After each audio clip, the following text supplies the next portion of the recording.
Lucas, capítulo 5, versículos 1 a 11. Lucas 5, 1 a 11. Vamos nos colocar em pé para ouvirmos de forma reverente a leitura da palavra? Diz assim: aconteceu que Jesus estava junto ao lago de Genezaré e a multidão o apertava para ouvir a palavra de Deus. Então ele viu 2 barcos junto à praia do lago. Os pescadores tinham desembarcado e estavam lavando as redes.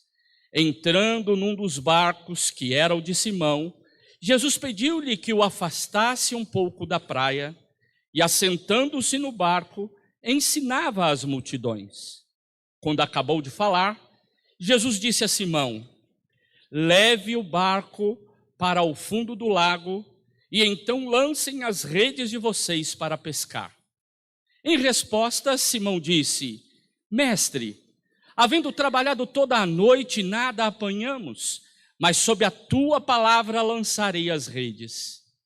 Fazendo isso, apanharam grande quantidade de peixes e as redes deles começaram a se romper.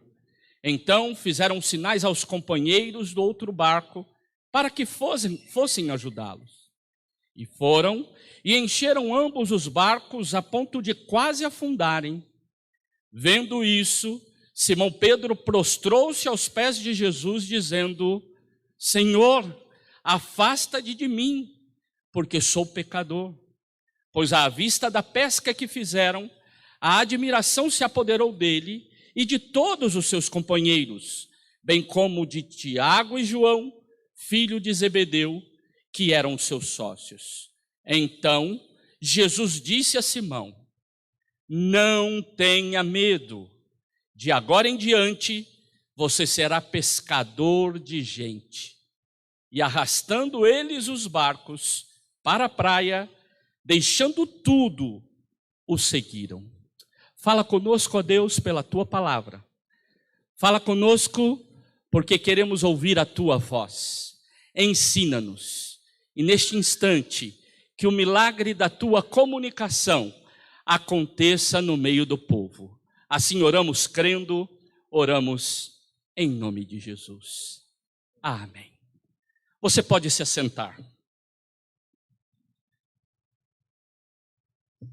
Já ouviu a expressão jeitinho brasileiro? A gente tem um jeitinho que, quem sabe, outras culturas tenham dificuldades de lidar com ela. E muitas vezes escondemos atrás desse jeitinho brasileiro quando não queremos falar abertamente sobre algumas coisas. Um exemplo é: vai lá em casa no sábado, vamos almoçar. Você já sabe que não vai.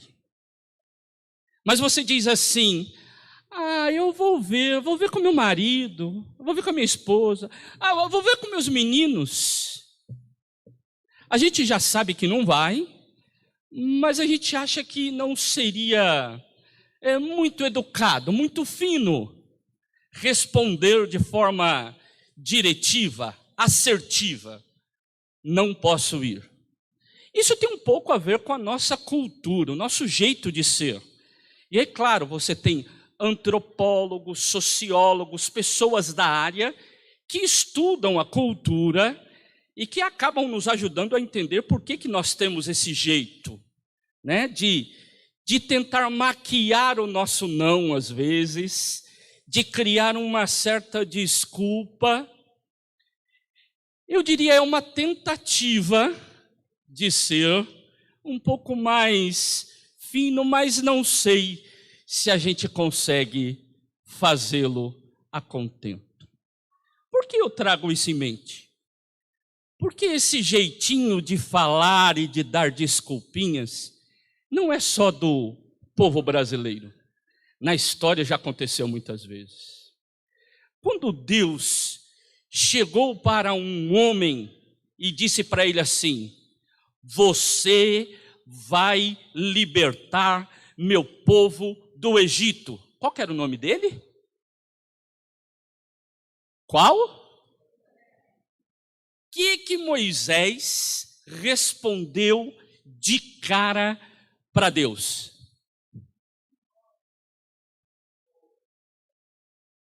Por quê? Ele deu uma desculpa. Eu tenho uma dificuldade para falar, não sou aquele comunicador, eu tenho limitações.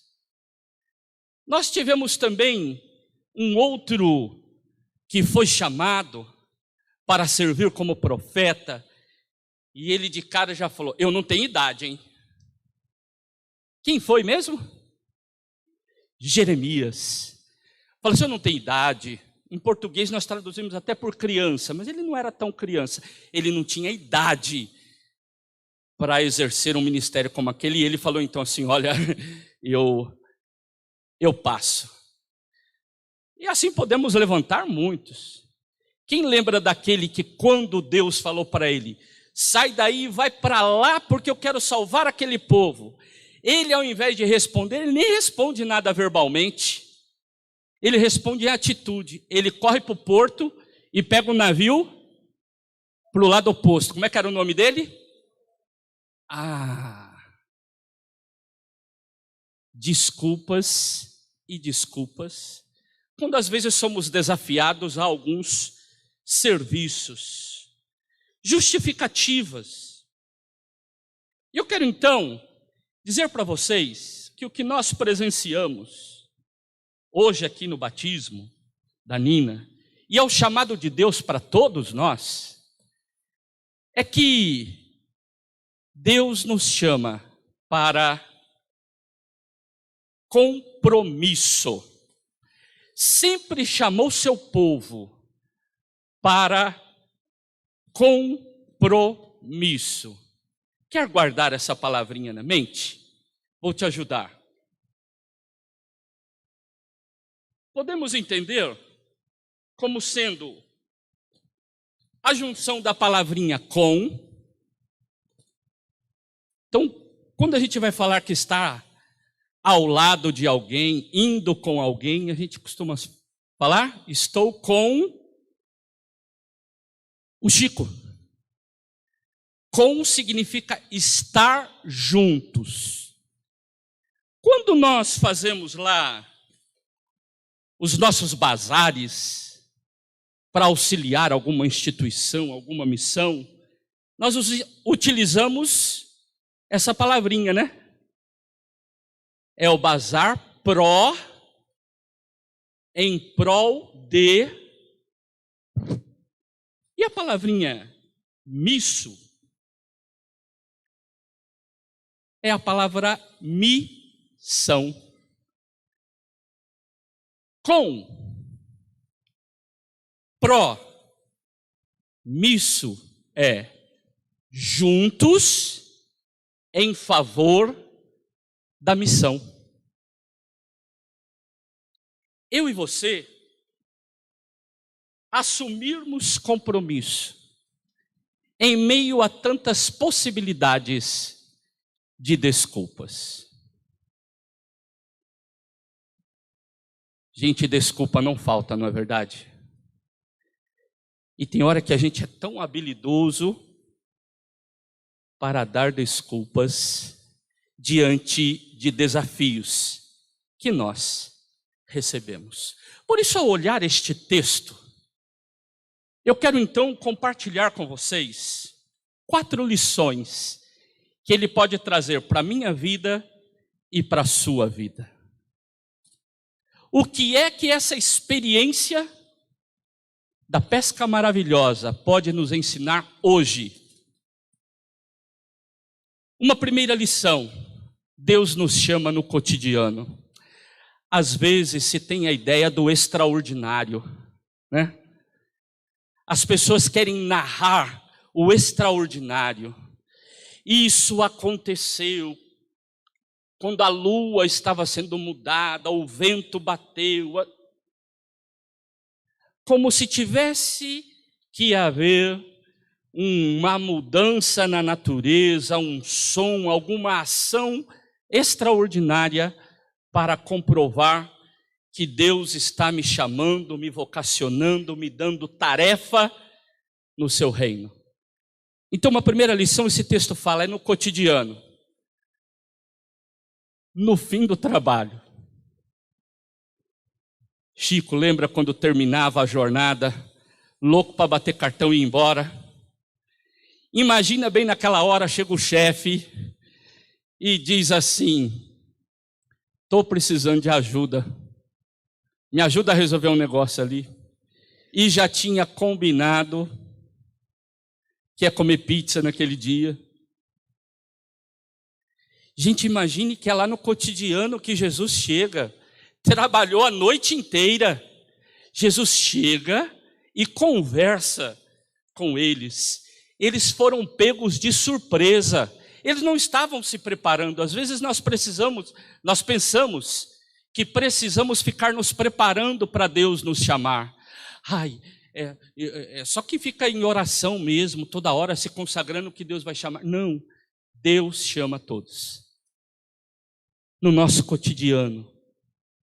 Orar nunca é demais, então continue orando, ore mais. Ler a Bíblia é muito bom, faz bem, leia e leia mais. Mas não depende de você esse chamado. Ele chama porque ele tem propósito para a tua vida e propósito para o reino. Uma segunda lição: somos desafiados a crer nesta palavra. Existem tantas formas de conhecer as coisas e às vezes temos dificuldade em lidar com a linguagem da fé. E nos acostumamos tanto com a linguagem da ciência e a necessidade de se comprovar o que se diz. Essa é uma metodologia diante de muitas outras. Outras formas de saber são muito diferentes. Mas aqui diz: se Jesus falar, confia nele.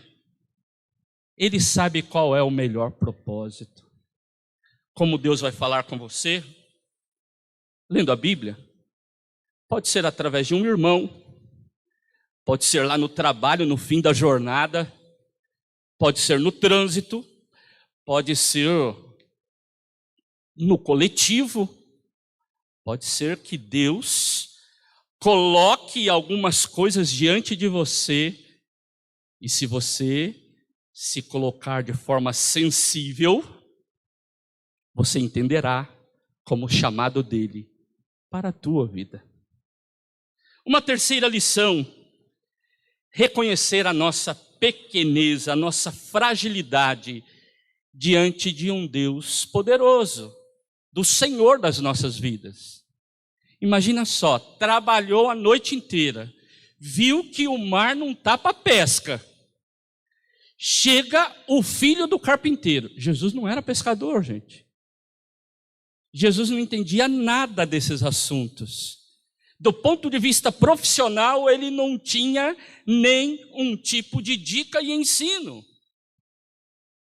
Mas ele era o Senhor e eles reconheceram o senhorio de Jesus. E logo, quando Jesus disse: afasta o barco, vai lá para o meio. Eles: tudo bem. Aí Jesus vem com uma segunda proposta: pode lançar a rede de novo. Você já pensou em quantas desculpas você daria? Senhor, faz muito tempo que eu pesco, eu sei, agora já não é mais horário. Agora, e se entender da parte científica, ainda vai dizer, porque os peixes nessa hora faz aquilo, faz aquilo. Justificativa teríamos de monte. Uma quarta e última lição. Aprendemos aqui que devemos assumir prontamente o chamado de Jesus. Quando Jesus disse para eles: vou transformar, através da figura de Pedro, vou transformar vocês, em pescadores de homens, diz o texto que eles deixaram tudo e seguiram Jesus. Gente, imagina só, um ponte pretano, ou um como é que fala? Um bugrino. No dia que o time ganhou e deu um show.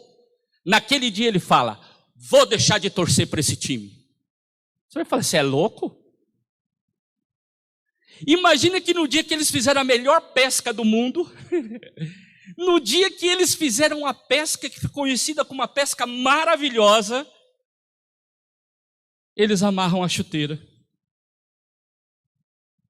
Eles deixam de ser pescadores para se tornarem missionários. Somos chamados a um compromisso. Hoje, um compromisso simbólico com a Nina. Quantos outros compromissos Deus tem te chamado aqui nesta igreja, na igreja que você frequenta, no local onde você está plantado, onde Deus possa verdadeiramente te usar? Somos chamados a fazer a diferença nos lugares onde estivermos. Ser pescador, ser pescadora de pessoas. Pessoas que queremos trazer para... Me ajudem. Quando eu ia pescar com meu pai, a gente chamava de balaio, porque era um balaio mesmo que colocava o peixe. Quais outros nomes nós temos para o local? Em Bornal, Capiquá? Prazer, Paulo, eu sou surdo, não consegui entender. Entendeu? Passaguá. Da professora Ednir é Tapiquá o negócio. Piquá. Gente, sabe o que Deus está falando para mim, para você? Eu tenho um piquá, um passaguá, um balaio, um bornal chamado reino. E eu quero colocar gente dentro desse balaio. Hã? Freeze. Ah, tá. Eu sou desse daí.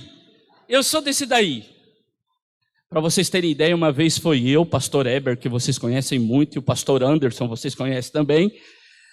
A gente foi lá na Semana para Jesus, num lugar. Aí nós chegamos no lugar, tinha um tanto de peixe congelado. Mas eram uns peixes, um baita peixe. Aí nós tiramos foto com os peixes congelados. Assim. Mas o que eu quero dizer para você é, Deus tem um balaio. Deus tem um lugar onde Ele quer guardar e resguardar pessoas. E Ele está chamando você para essa missão. Se tu uma bênção, dentro da igreja, fora da igreja, no trabalho, na escola, no trânsito, onde você estiver, lembre-se, Deus te chamou. E Ele te chama no ordinário, é no cotidiano. E você pode dizer, yes, sim, eu topo essa tarefa. Feche os seus olhos, mesmo assentados. Não sei como tem sido o seu compromisso. Mas lembre-se, juntos, em favor, missão. Juntos em favor da missão. Você é chamado nesta manhã a unir-se a outras pessoas para participar como pescador, pescadora de vidas, onde Deus te plantou. Deus querido, Deus de amor, somos teu povo e queremos viver para a tua glória. Por isso, usa-nos no teu reino, capacita-nos e ensina-nos a viver em conformidade com a tua palavra. Tudo que fizermos, tudo que somos, tudo que temos, declaramos, é para o Senhor e desejamos que engrandeça o teu reino. Por isso, receba, ó Deus, a nossa resposta afirmativa de que queremos participar, nos comprometer ainda mais com o teu reino.